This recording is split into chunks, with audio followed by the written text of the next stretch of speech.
I'm convinced that American-Soviet relations need a fresh start, a genuine give and take on regional conflicts, on human rights, and on the reduction of arms. The leaders of the world's greatest power blocs, strangers to each other, shaking hands. Its history of giving birth to international agreements which never stood the test of time has given Geneva the reputation of being the city of lost causes. The central theme, though, was America's Star Wars. War is not an option for the Soviet Union and the United States of America.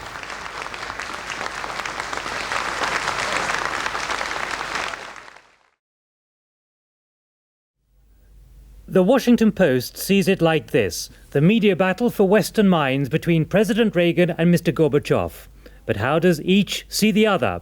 There are Western concerns that Mr. Reagan, despite exhaustive briefing, does not have a full grasp of many issues and will not stand up to Mr. Gorbachev. But how does the Soviet Union view Mr. Reagan? Down a Moscow side street is the US and Canada Institute, an academy which analyzes the United States and advises the Kremlin leadership on Soviet policy towards Washington.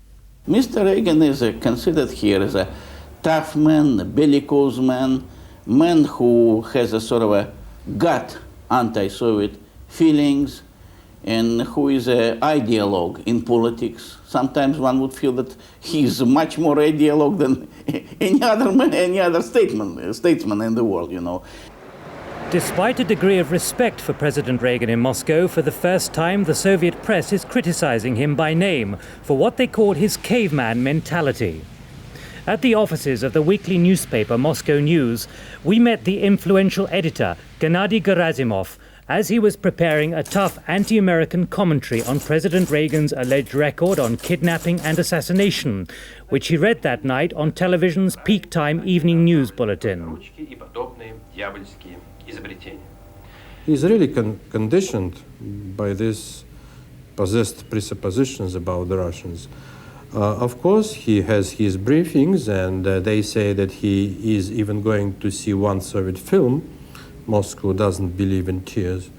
But on the other hand, he doesn't know anything about our country. And then there's the American view of Mr. Gorbachev, a Soviet leader playing the American president at his own game. The General Secretary who's broken the stuffy image of Soviet leaders and in a few months kindled the imagination of Soviet people and grabbed Western headlines. In Washington, Dmitry Simes is an exiled Soviet lawyer, now an American citizen and a leading Sovietologist. Let's remember, one reason he was so successful was because people are comparing him not to Margaret Thatcher, not to Ronald Reagan, but to three zombies. Brezhnev, during his last years of life, Andropov, and Chernenko. In comparison with them, he can walk, he can talk, he can smile. Well, he's a good copy. But my suspicion is that Mr. Gorbachev may overstate his success. On a couple of occasions, he was overly self-confident, too self-confident for his own good. Oh, I think it's essentially the same old Russia, but with a somewhat new leadership, certainly much younger leadership at the top. But the system is very rigid. And I don't think the system has changed much. The real change is not at the Russian end. The real change is at the American end. And America is going into the summit, in my judgment, with a stronger hand than we have had in any summit with the Soviets since 1955. At the White House, Mr. Reagan's hand may be strong, but it is also a divided hand. Broadly speaking, at the Pentagon, Caspar Weinberger's hardline, uncompromising suspicions about Soviet military intentions are at direct odds with the more pragmatic view of the State Department and George Shultz, that the Soviets must be dealt with and agreements reached. Paul Warnke was President Carter's arms control director and main American negotiator for the SALT II agreement. Obviously, if the president wants to exercise his authority, he can see to it that the administration begins to speak with one voice. I mean, all he has to say is, Secretary Shultz, I want an arms control agreement. And Secretary of Defense Weinberger, get out of the way and let George get an arms control agreement for me. I mean, he's the president of the United States. The question is he a great leader as well as a great communicator? It's a kind of an uncertain trumpet, and when the trumpet is uncertain, then you don't know really how to prepare for this or that matter, for the battle, as the Bible says. I read Mr. Weinberger, he says this. I read Mr. Shultz, he says that. I read President, he says it both ways. And what kind of problems does that create for you here? It's their problems, not ours. It creates problems for the American side, for them to consolidate their position when the summit comes. When, at least at the summit, they must speak with one voice. Well, I would really say to the Russians that they should be more concerned if they were just getting one monolithic kind of signal out of Washington. The fact that there are a number of different issues being debated from different angles is a healthy sign. It's a sign that the administration is taking the summit as a very serious proposition. It's a sign that there is intense debate within the administration. It's a sign that what happens in a summit, what ought to happen at a summit is happening, that there is concentration on the issues between the United States and the Soviet Union, and concentration in a manner which wouldn't normally take place in the everyday give and take of Washington life. But as this Soviet cartoon shows, to Moscow what is more important than divisions in the Reagan administration is what they see as America's expanding military machine, Mr. Weinberger's policy. It is easy to understand his views because he is insisting on military program, he is insisting on breaking the ABM treaty, he is insisting to get rid of the SALT II agreement and so on. What is the purpose? To go ahead with his military program. What is the purpose? To get military superiority of the... So it's very simple. But at the same time, it's impossible to understand because it's impossible to achieve this. As to differences between the Soviet foreign and defense ministries, well, for America to find divisions behind the Kremlin walls in the secretive Politburo and Communist Party is virtually impossible. American analysts based at the US Embassy in Moscow interpret what can be discovered of Soviet policy as best they can. In Washington, Sovietologists like Murray Fleshbach study every published Soviet article in minute detail for clues. We know much more than we used to. We're asking much more sophisticated questions than we used to. Nonetheless, there are many Churchillian enigmas wrapped in a mystery. When Mr. Shultz met Mr. Gorbachev in Moscow last week, he seemed to give the impression of surprise that Moscow sees things so differently from the United States. But it underlined the fundamental difference in how Soviets and Americans see each other. I think that Soviet people not like Reagan very much because they suppose him to prepare a nuclear war. What I know about the Americans is not sufficient to trust them or not to trust them. That's the point. We are deeply incensed and really horrified by the course pursued by the American administration at the moment. I'm very, very, very afraid of them. And I think they've infiltrated our country. And they're here. I think they're Antichrist. We don't think they're overly trustworthy. The government. The government. I think people are people. Any place in the world, good, bad, indifferent. The Vladivostok summit between Presidents Brezhnev and Ford broke the superpower ice in 1974, but it took 5 years of negotiation after Vladivostok before signing of the Strategic Arms Limitation Treaty in 1979 by Presidents Carter and Brezhnev. A basis for breaking the current superpower ice should perhaps be mutual trust. Moscow and Washington don't seem to even agree on that. Most Americans, myself included, are not prepared to trust the Soviets. The differences are too great. Their aspirations for the developing countries, for example, are very different from ours. I don't think the question of trust is relevant. Any arrangements that we and the Soviets might negotiate at the summit have to be self-enforcing, have to be verifiable. And then there's confidence that the arrangement is enduring, and that is the point of departure for a more stable relationship. I won't agree with that. Verifiability, okay, you see, strict observance of agreements, okay. But in order, you see, to relax the atmosphere, to do something something which is beyond the absolute minimum of normalcy, you need some sort of a mutual confidence, at least a confidence in that the other fellow, you could believe that the other side who promised you something would deliver that. That's the minimum of trust. This simplistic vision is now being challenged by Moscow, which this week hinted it now plans to divert resources from a planned increase in consumer goods production to missile production. We are ready if the United States is not going to stop this development. We have to reply, because we can't give them the opportunity to achieve the military superiority over the Soviet Union.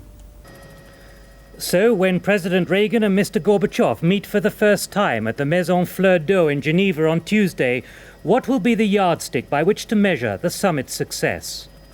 I think we have to approach it with caution, but I've been more optimistic in the last few days than in the past 10 years. And I feel that if Reagan tries real hard, that possibly there could be a lessening of tensions, and that would help to improve their standard of living and take tension away from us.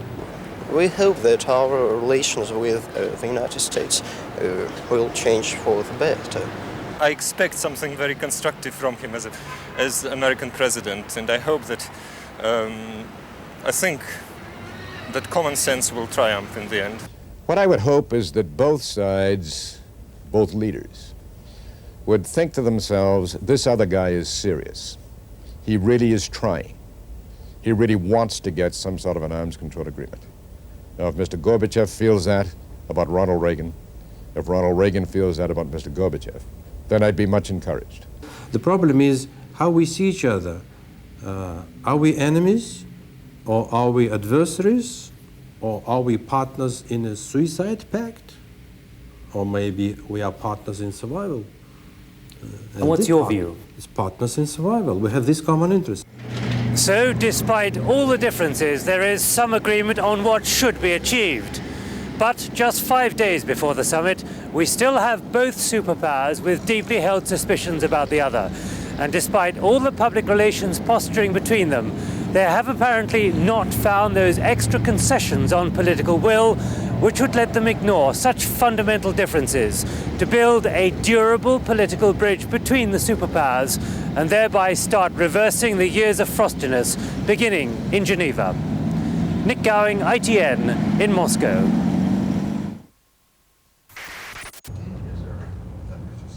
In Washington, as these Geneva days approach, Ronald Reagan himself walks to work virtually alone. But only the first 15 minutes of the summit will actually be spent alone with Gorbachev. For the rest, it will be a meeting of teams in support of their leaders. The linchpin of the Reagan team, this man, National Security Advisor Bud McFarlane, a dry character who works long hours and who, in his briefings to the president, has done much to bring him round to accepting the idea of talking to the Russians at all. McFarlane has tended to eclipse Secretary of State Shultz, but not to disagree with him. And the nuts and bolts of America's positions in meetings with the Russians so far have been put together by a unit led by Shultz. He can be dull, uninspiring, but at heart is the keenest on the Reagan team to win an arms control deal.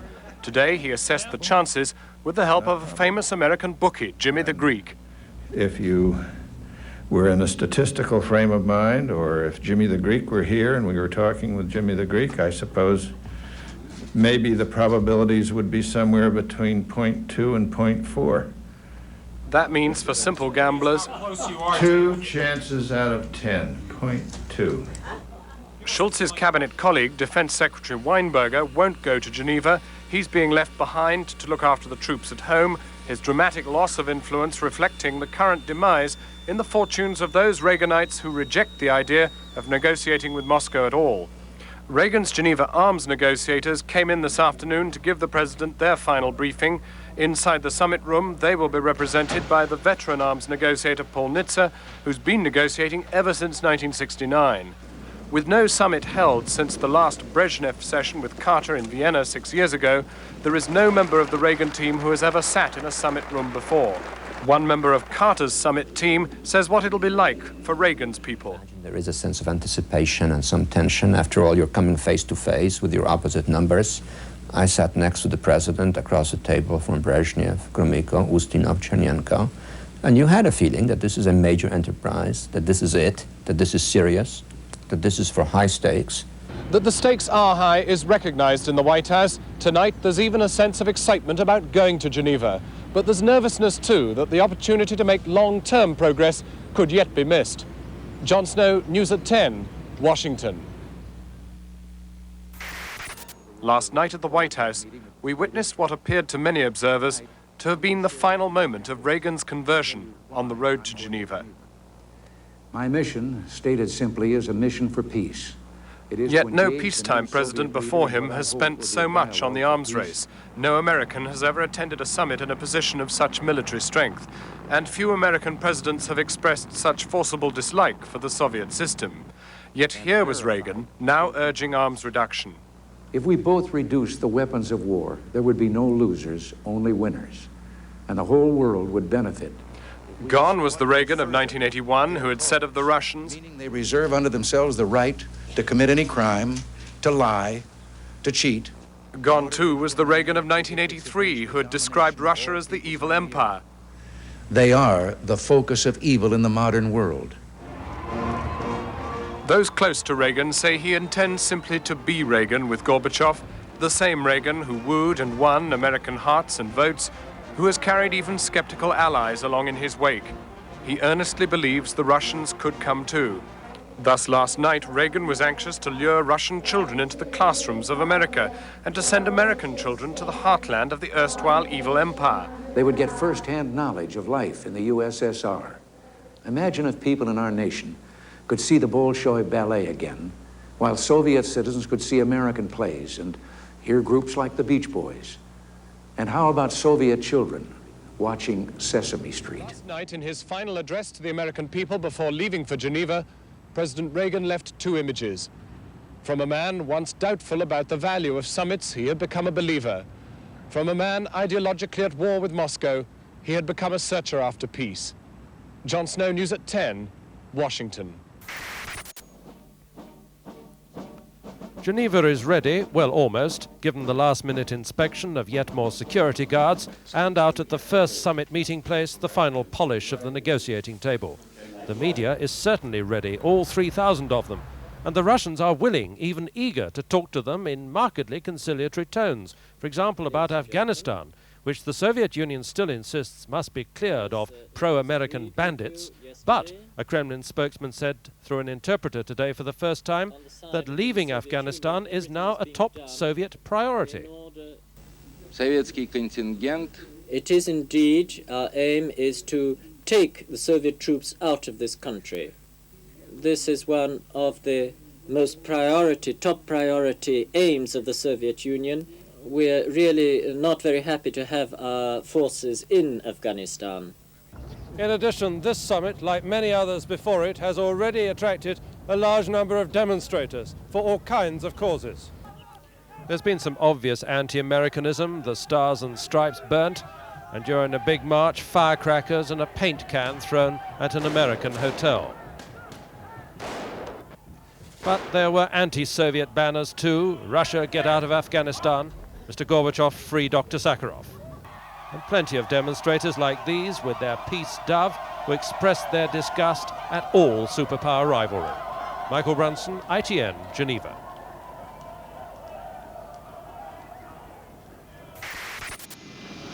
After his transatlantic flight, President Reagan and his wife landed here in Geneva just a short time ago. The American president greeted by the head of state here, President Vogler. And Mrs. Reagan being presented with a welcoming bouquet. Mr. Reagan making the customary greetings with dignitaries, here of course to carry out not only by far the most important foreign policy initiative of his presidency, but to re-establish the idea of superpower summitry after a gap of 6 years.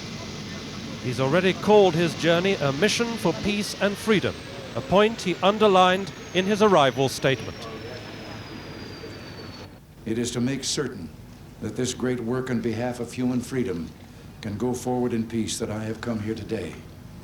As I stated last month before the United Nations, I'm convinced that American-Soviet relations need a fresh start, a genuine give and take on regional conflicts, on human rights, and on the reduction of arms. American and Soviet differences on these matters run deep. Mr. Gorbachev and I cannot surmount them in only 2 days. But I'm here in the fervent hope that on behalf of all the people of the world, we can at least make a start. President Fergler, once again, to you and the people of Switzerland, our friendship and our deepest gratitude.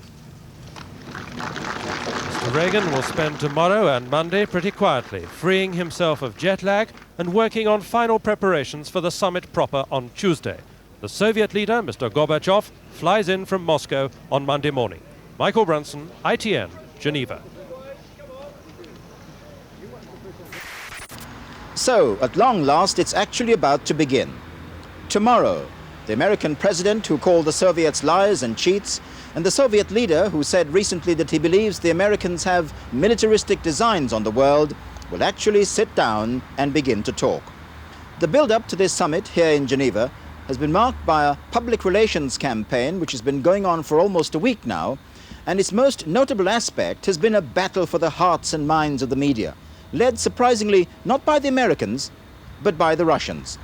Today should have been their crowning day with the arrival of the Soviet leader Mikhail Gorbachev. But today the Soviet public relations machine ran into trouble. The summit stage is now ready, with the Swiss leaving nothing at all to chance on the security front. Now that Mr. Gorbachev, arm in arm with his wife down the aircraft steps, has joined, though not yet met, Mr. Reagan here in Geneva. Raisa Gorbachev, in smart fur hat and collar, may have caught the cameraman's eyes this morning, but husband Mikhail didn't waste any time, once he'd got his glasses sorted out, in raising, albeit slightly obliquely, the main issue at this summit for him, Star Wars. Most important questions are to be discussed during the meeting, and first and foremost the question of what can be done to halt the unprecedented arms race in the world and its extension to new spheres. What happens next depends in a very real sense on Mr. Gorbachev, for with President Reagan totally wedded to his Star Wars ideas and with the Russians saying that they are impossible, we shall now have to see whether Mr. Gorbachev really will do business here. In fact, the Americans later took some comfort that Mr. Gorbachev, in talking about extending the arms race, used the phrase into new spheres rather than into space, so finely tuned are both sides' political antennae. As the airport ceremony ended, there was a shouted protest from Irina Gravina, a dissident recently released from the Soviet Union and now accredited as a Dutch correspondent. Although Mr. Gorbachev passed close to her, he took no notice, though the Russians were forced to later. For the moment, diplomatic formalities. Flowers from the staff at the Soviet mission here. Once again, the Gorbachev's disarmingly easy manner much on display, with Mrs. Gorbachev chatting about the weather. No better here than in Moscow, apparently. But at the Soviet briefing later, trouble. All to do with Irina Gravina again. She got upset when a Swiss policeman tried to throw her out because of her earlier protest. The Russians got even more upset at the attention she was getting, and eventually their foreign ministry spokesman, Viktor Lomeko, stormed from the room, hinting heavily that the Americans were behind the whole affair. Michael Brunson, News at 10, Geneva.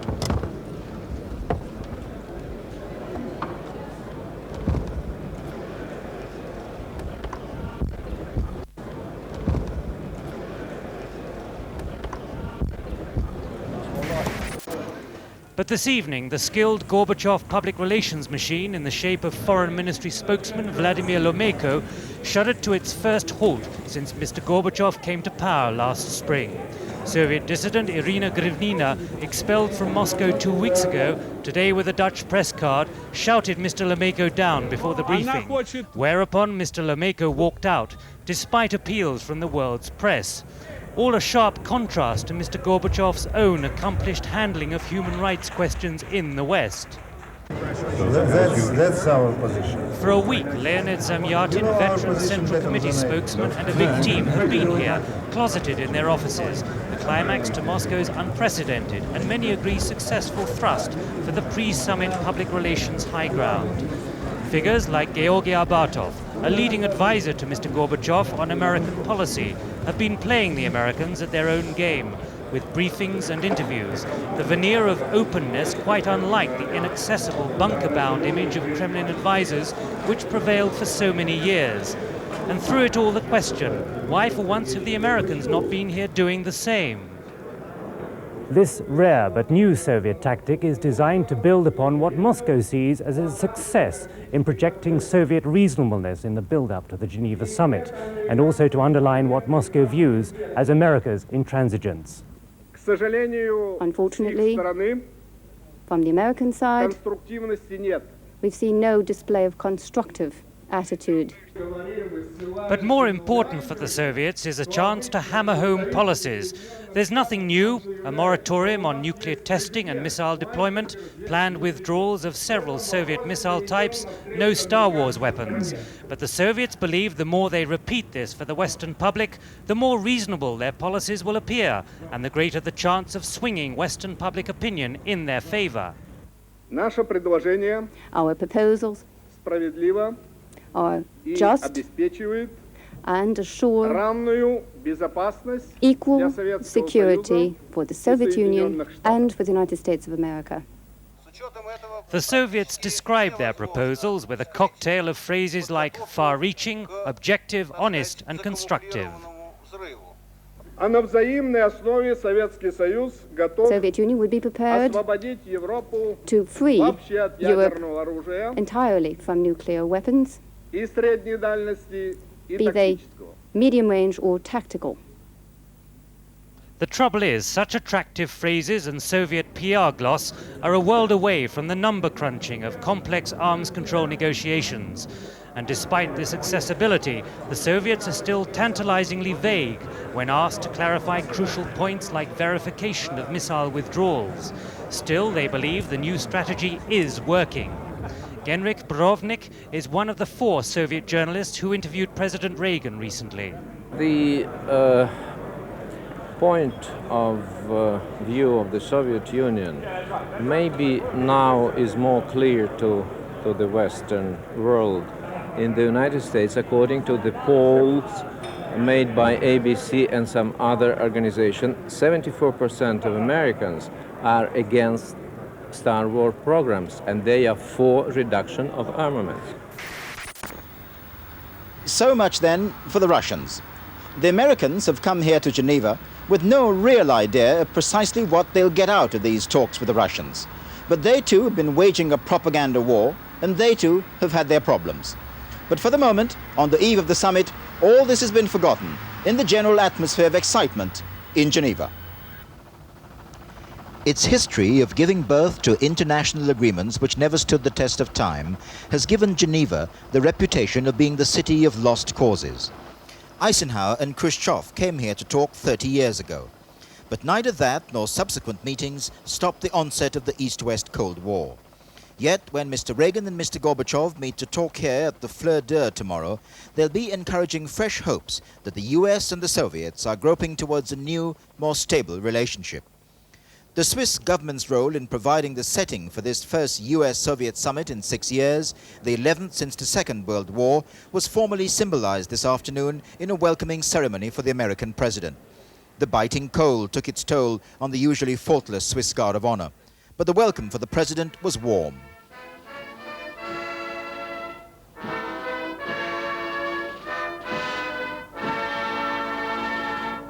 But what's happening here in Geneva is quite easily the biggest propaganda battle of the decade. And that's why, even in the stiff formality of his meeting with the Swiss president, Mr. Reagan simply couldn't resist responding to American reporters. Gorbachev said as he came here to Geneva that he was coming to end the arms race. We both must have the same intention. Yes, but if he feels as strongly that way as I do, then we'll end the arms race. But he says he also wants to stop Star Wars. I think when it's explained to him, you'll find that that can help us end the arms race. By standing by Star Wars or giving it up? Well, for the first thing, by stopping calling it Star Wars and calling it what it is, a defensive shield instead of an offensive weapon. But earlier, at the first American press briefing of the day, Mr. Reagan's press secretary had given this account of the disposition of the administration's forward troops in that propaganda war. Today, television, Chief of Staff Don Regan will appear on Good Morning America, National Security Advisor Bud McFarlane on the Today Show, Secretary Shultz on CBS Morning News. U.S. Ambassador to the Soviet Union Arthur Hartman will appear on CNN and INN, Assistant Secretary of State for European Affairs Mark Palmer will appear on McNeil-Lehrer, and we will have transcripts available of all these interviews as the shows are aired in the United States. And Mr. Speaks explained the somewhat clinical process by which Mr. Reagan and Mr. Gorbachev will talk to each other. The translator sits, probably will sit behind the president, or no, I'll tell you where they'll sit. There's a round table, and there's a door here and some windows here and a fireplace there. And the guy sits, there are two guys that sit over by the door, one Soviet, one U.S. They talk into a little doodad. And it goes into the earphone.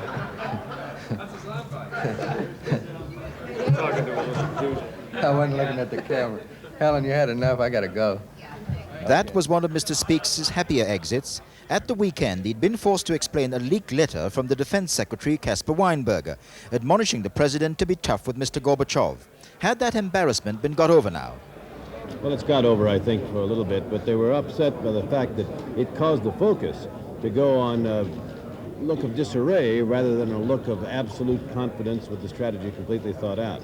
I don't think the Weinberger letter was going to change the president's mind in any respect, but it certainly made it appear from the public relations standpoint that the U.S. team had come to Geneva not really knowing what it was doing. Will the Soviets take any heart from that? I suppose so, because, you know, there are two battles here, I suppose. One of the substance, whatever that may be from the substance, and the other, or whether it's the summit, but the other, the public relations battle. And from the PR standpoint, it was a gold mine over the weekend for the Soviets. They could say, as they did, it was an effort to torpedo the summit. It shows the Americans aren't really serious. And on the other hand, Reagan administration officials had to go around saying, oh, it doesn't matter, and really it's nothing important, and the president's views are already well known. So I think the Soviets could take a great deal of comfort from that. And what do we make of what's going to come out of these talks? It's being talked about as a fresh start, a new approach, watershed, all these words. Are they public relations words as well, or what do they mean? They are public relations words. Look what's happening. For the last 3 or 4 weeks, American administration officials have been lowballing, that is, downplaying the prospects of this summit, trying to lower expectations. Now on the eve, they are raising expectations. Why? Well, it tells me that the fix is already in. There are going to be certain agreements, cultural and otherwise, signed. I'm certain there are going to be guidelines for the nuclear negotiators. They may not amount to much, but they will be guidelines. They may make a deal or two here. And I have no doubt that on Thursday morning, Mr. Gorbachev and Mr. Reagan will come out smiling, if not arm in arm, and the summit will be pronounced a great success by American officials. Well, we shall see. Neither Mr. Gorbachev nor Mr. Reagan can afford a failure here in Geneva. Mr. Gorbachev wants to leave this summit with a course set for so stable a relationship with the United States that he can concentrate at home on his really big task, shaking the dinosaur of the Soviet economy into the 20th century. And Mr. Reagan wants to be remembered as the man who not only talked tough to the Russians, but the man who can also do a deal with them. But it's the nature of that deal which will be open to question.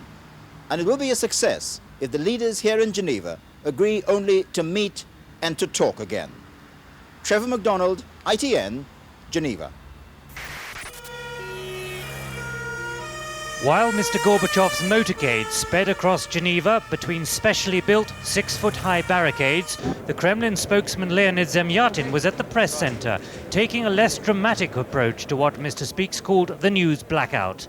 Mr. Zemyatin is a senior party figure and one of Mr. Gorbachev's team at the negotiation table, which seemed to be an instant breaking of the new confidentiality rule. He told us nothing of substance, but hinted that the unexpectedly long one-to-one meetings were a good sign.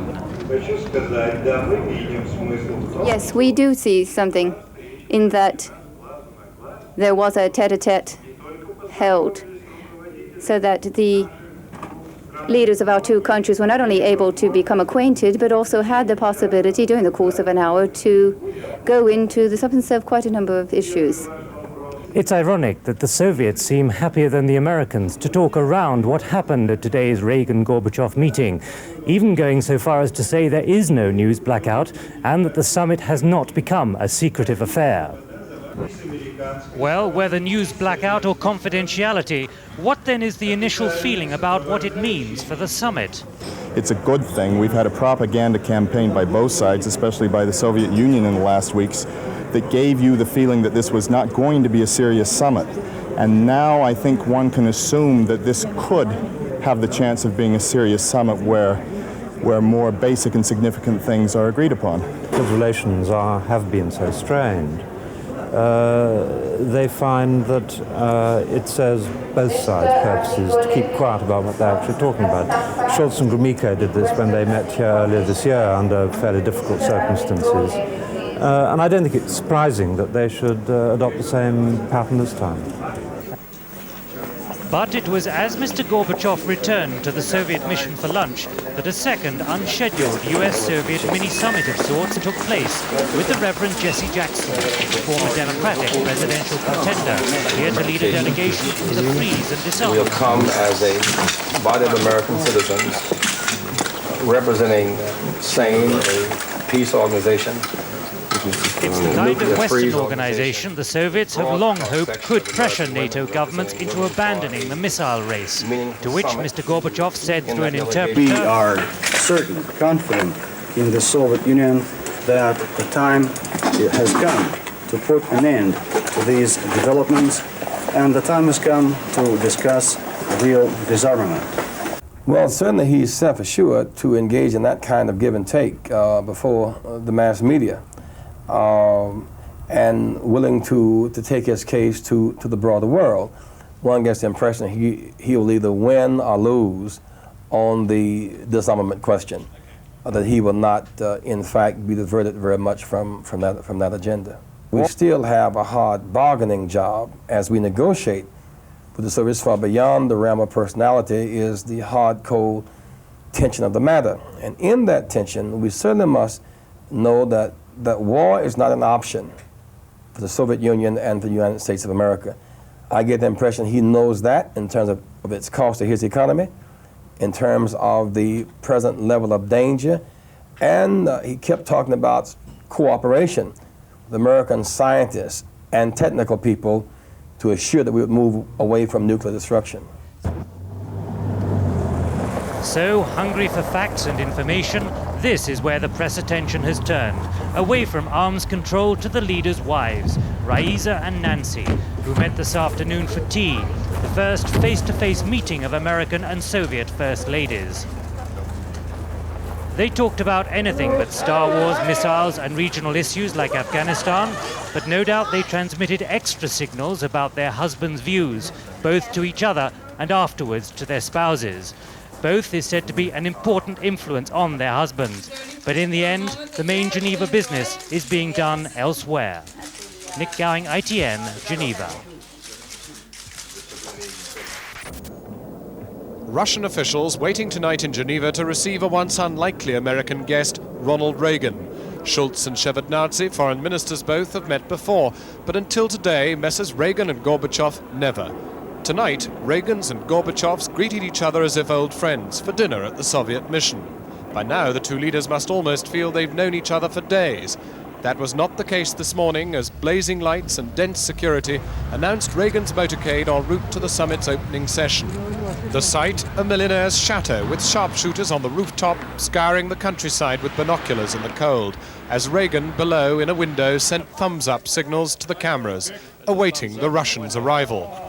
With Gorbachev on the move, there were more lights as rare Russian limos, flown in specially for today, carried Gorbachev alone, hatted in the back.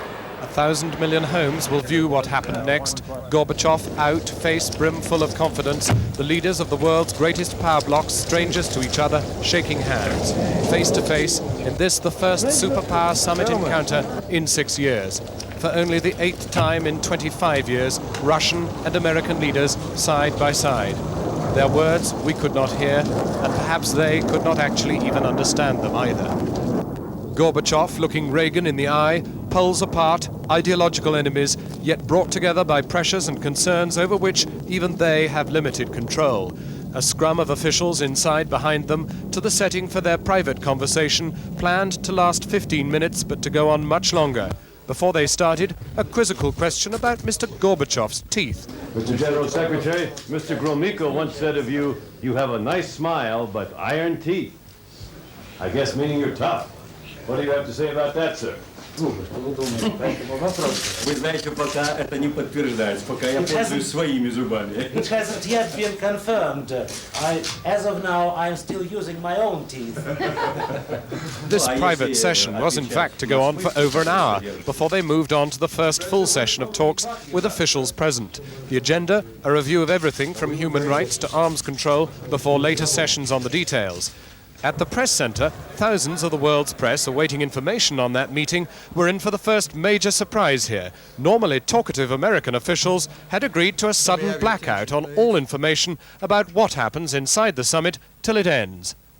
There will be no background briefings, no television appearances by representatives of either government. Those who talk don't know what's going on, and those who know what's going on won't talk. Thus, the barbed wire on the summit chateau walls now symbolizes the desire not only to protect those inside, but to prevent information coming out. That had never been the Americans' intention. They had planned that every evening, on and off the record, senior officials would brief us as to precisely what had happened that day. Tonight, for example, at 5 o'clock, George Shultz should have appeared. That was suddenly cancelled. For the moment, then, we're left with glimpses through windows. Here, arms control negotiator Paul Nitze with National Security Advisor Bud McFarlane before this afternoon's crucial arms control session. That had been billed as a straight talking moment when both sides would argue their positions on Star Wars. We don't know how it went. Merely that in the garden of the chateau beyond the barbed wire, Reagan and Gorbachev walked alone to spend nearly an hour together in a lakeside cabin. That, as their motorcade signalled the end of today's talks, is what officials will talk about. The fact that in spending so much unplanned, unanticipated time together, they do seem to have established some sort of unexpectedly good working relationship. Back at that Russian dinner tonight, Gorbachev was asked why they'd spent so much time alone. We think it's useful to have face-to-face contact. It's a start. How much of one will now probably only be revealed at their public appearances here in 2 days' time. Jon Snow, News at 10, Geneva.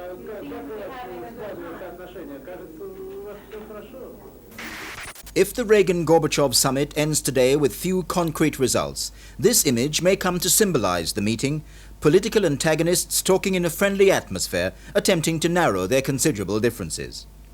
That seemed the spirit of the summit again today, as with a cheery smile and a wave, President Reagan and his entourage swept in through the gates of the Soviet embassy for his first session this morning with Mr. Gorbachev.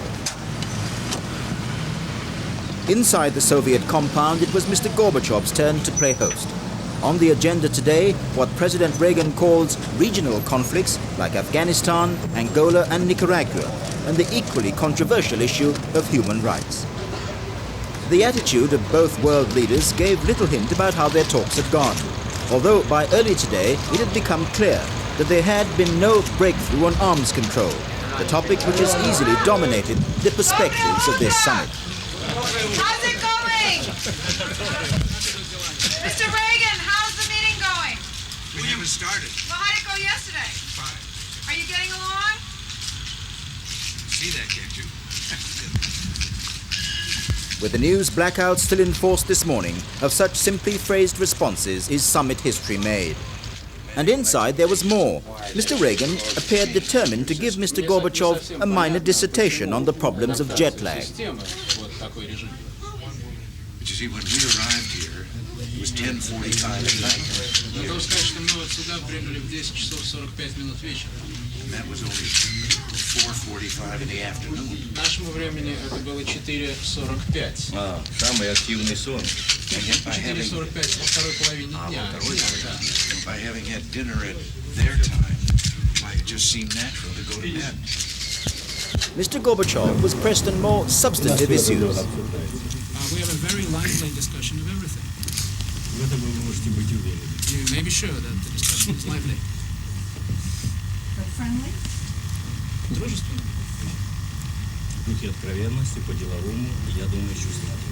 In a frank, businesslike, and I think responsible way.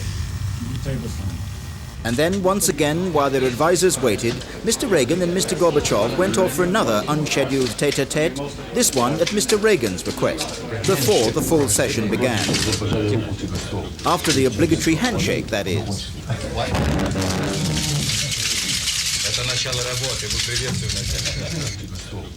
As that session went on at the main press hotel, Mr. Reagan's spokesman appeared to fill in a few gaps. There was a brief exchange during the shuffling in and out of photo pools in which the President said to General Secretary Gorbachev, "There is much that divides us, but I believe the world breathes easier because we are here talking together." At another point, the President said, "Our differences are serious, but so is our commitment to improving understanding." With so little to go on during this summit, that came close to resembling genuine news, but it couldn't last. Naomi, question. This American correspondent reported a most unlikely sighting in Geneva. Have we seen Gromyko, who Naomi says is in Geneva? Have you been out with the Gromyko again?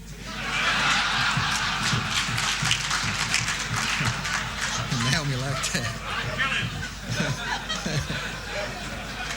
Sam would be very upset if he knew you were out with Gromyko. You promised to be true, Naomi. I don't know, Naomi. I haven't seen him and don't know.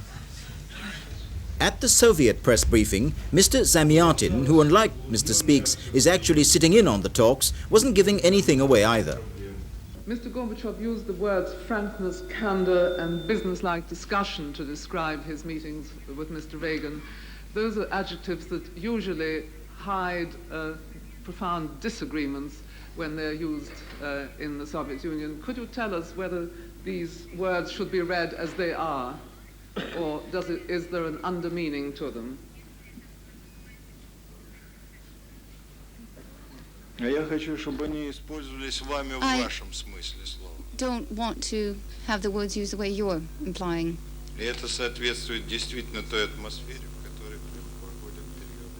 I think that they do characterize the sort of atmosphere that prevails. Of course, there are disagreements.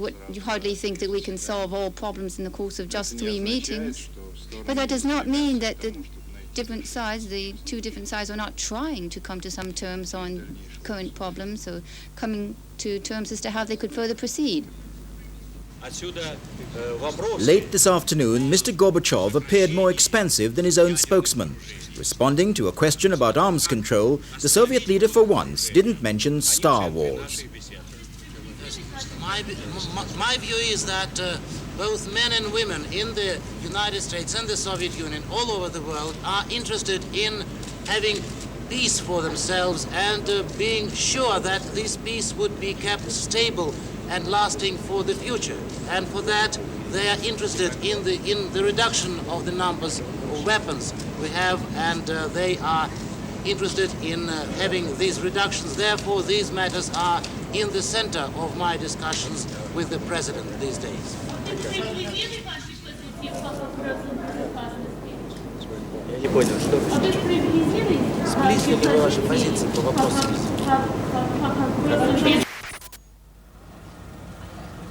This afternoon's session, which broke up with aides like Chief of Staff Ronald Reagan leaving their leaders closeted, will most likely have concentrated on bilateral issues like human rights.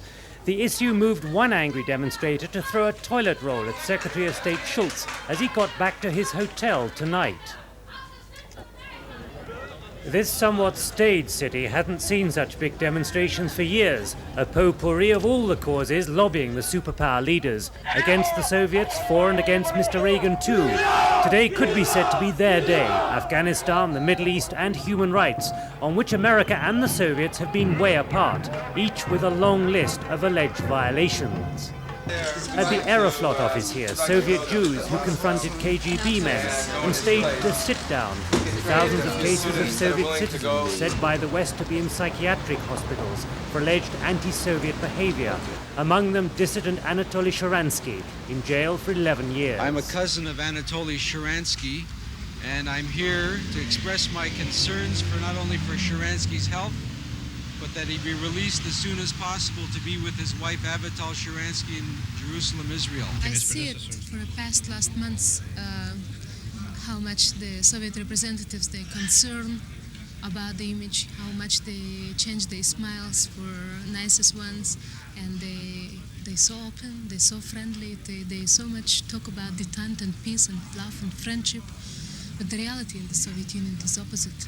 And just a few days ago, the other very courageous Jew in Gorky ended for 3 years in labor camp only because he's a Jew. Meanwhile, as we all waited for news of any summit progress, eyes turned to the International Red Cross headquarters, to the First Ladies, jointly laying a foundation stone. Raisa Gorbachev first off, looking a bit apprehensive. Nancy Reagan more at home as she looked for familiar faces in the press corps. With Mrs. Gorbachev watching, not quite what was planned. Mrs. Reagan hadn't known she was there. If pictures talk in this summit, their relaxed style together when it could just as easily be frosty does say a lot, and the way each delivered a brief speech was quite remarkable. This movement, with its humanitarian mission of providing assistance to those afflicted by war and natural disasters, calls forth what is best in all of us, our concern for our fellow man. While Nancy read a text, Raisa fluently but perhaps a little nervously spoke from memory, her first speech in the West. People can and do have different outlooks, but we really must find a common language when life, health and future of mankind are at stake. Our country, my motherland, has rendered and will be rendering an all-round assistance to the humanitarian mission of the Red Cross. After joint US-Soviet declarations were popped into a time capsule and buried, and after individual visits elsewhere in Geneva, it was off to tea inside the Soviet mission at the Villa Rosa, normally where the Soviets hold their part of the current arms negotiations.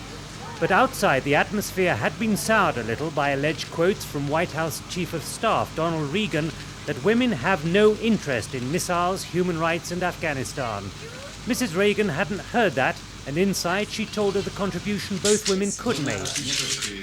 Very important things being discussed here, and what somebody wears or doesn't wear really isn't terrible. And Raisa Gorbachev's view on their contribution? All we can do, we shall do.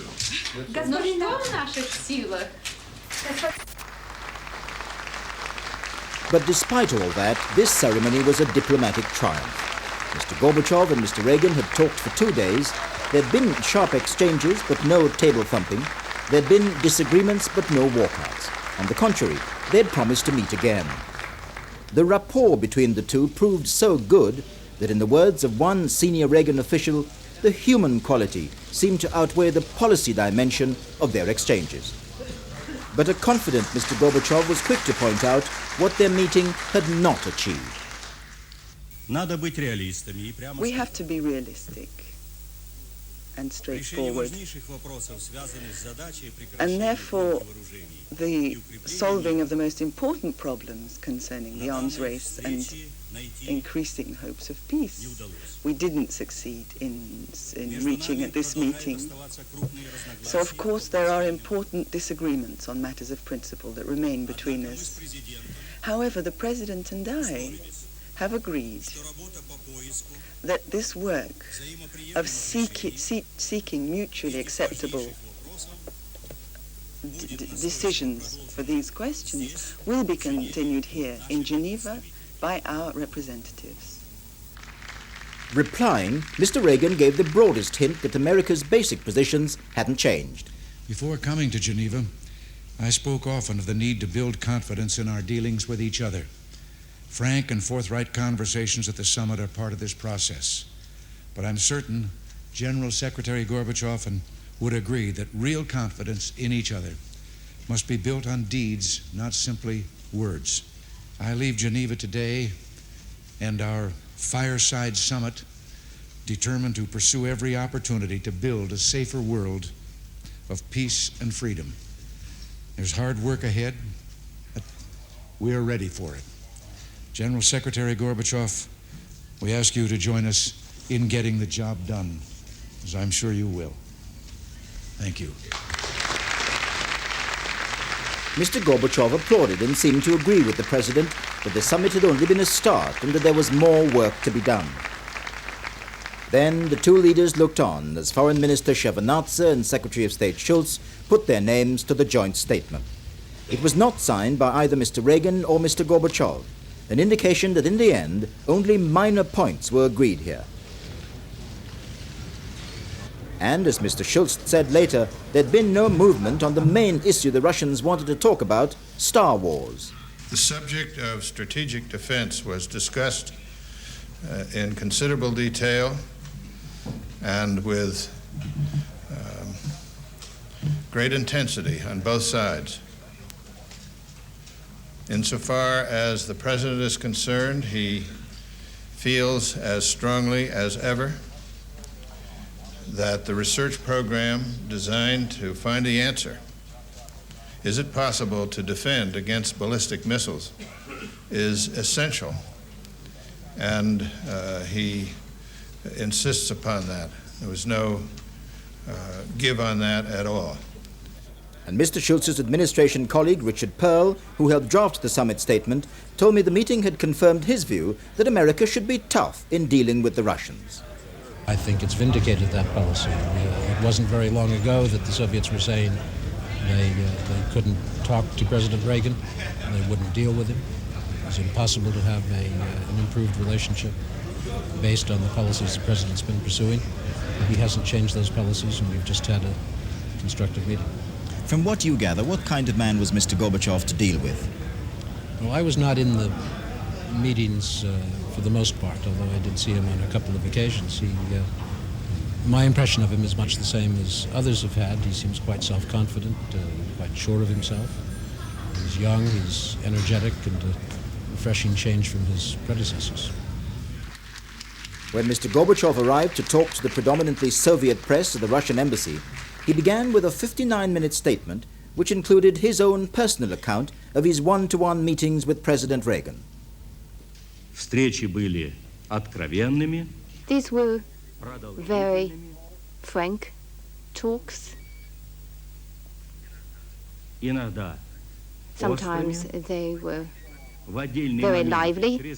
At one point, they actually became very, very lively indeed. And nevertheless, I think they were, to a certain extent, productive talks. His central theme, though, was America's Star Wars. He described his vision of a catastrophe with missiles in space out of human control. What would happen from those missiles? If the warhead, say, if the nuclear charge were to suddenly break off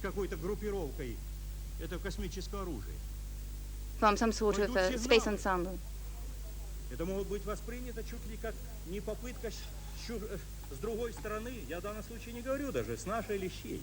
I'm not even saying whose side would be responsible for such a mishap, but just imagine that could happen. There's an attempt being made, say, to destroy it. And all sorts of computers would be at work. Political leaders at that point would have no way of exercising control of it, to control the situation. That's the sort of picture one could paint. And I tried to say to the President that since we felt that he himself had been so caught up with that idea as a human being, as an individual, we could sort of understand him, but we could not understand that he as a political leader would adopt that position. By lunchtime, the final ceremonies over, both leaders were on their way out of Geneva. Mr. Gorbachev and his entourage planning as they left to tell their Warsaw Pact allies about the main conclusions reached at the summit here. President Reagan chose not to have a press conference, but to report first to NATO in Brussels and then to the American Congress. They will have the final say on what the Reagan-Gorbachev meeting achieved. But first impressions here in Geneva are already clear. It'll be seen as a disappointment by people who got their hopes up. If you look at the cold, hard, realistic possibility of any agreement, and there wasn't really any realistic possibility, then I think it's a start. If you buy the rhetoric of a fresh start, we have a start. Whether it's fresh, whether it leads to anything, we just don't know. Yes, I think that it's the most important step in the developing relations between the two countries and the international situation whole. And I think we shall stress the importance of the beginning of the new dialogue between the United States and the Soviet Union. And I presume that this dialogue is expected with the hope and trust in the whole world. Well, with me in the studio now is Denis Healey, the Labour spokesman on foreign affairs.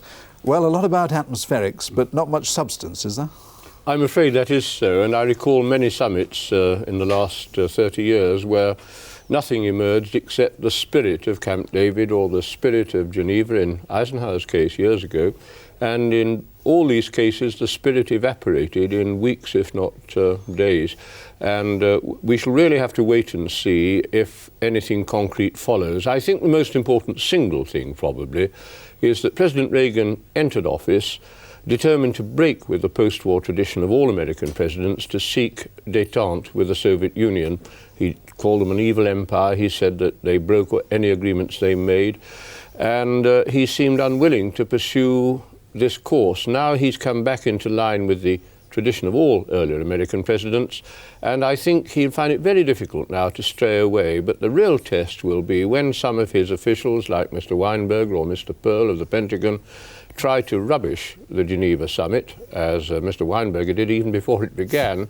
Is he going to slap them down? If not, if he allows the anarchy in Washington to continue so that nobody really knows who represents the real policy, then I'm afraid the summit will prove very disappointing to us in Europe and, of course, to the Russians. Who do you reckon has made the running there? Has he indeed been manipulated by Mr. Gorbachev? No, there's no sign of that whatever. Neither manipulated the other. And if one's to believe what Mr. Gorbachev said, Reagan put his own vision of Star Wars very forcefully indeed and was not to be moved from it.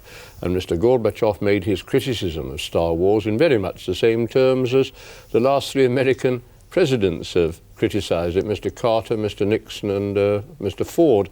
But again, I think the central question facing the Allies in Europe as well as Americans will be, does it really make sense to throw away the opportunity of deep cuts in nuclear arsenals, of reversing the arms race, in the pursuit of a vision of Star Wars defence, which most of the people actually engaged in the programme don't share? Well, that's your instant judgment. Do you think there'll be an opportunity for leaders of the NATO countries to make that point this afternoon to President Reagan, that he ought to move some way on Star Wars in order to open the door to nuclear arms cuts? Well, they won't do it this afternoon because this is President Reagan's day of glory, like Mr. Gorbachev's, and they won't want to raise awkward questions now. But I think that now that they've seen the reality displayed, the deadlock over stopping the arms race, I hope that some of them will be a little franker in expressing their doubts than they have been till now.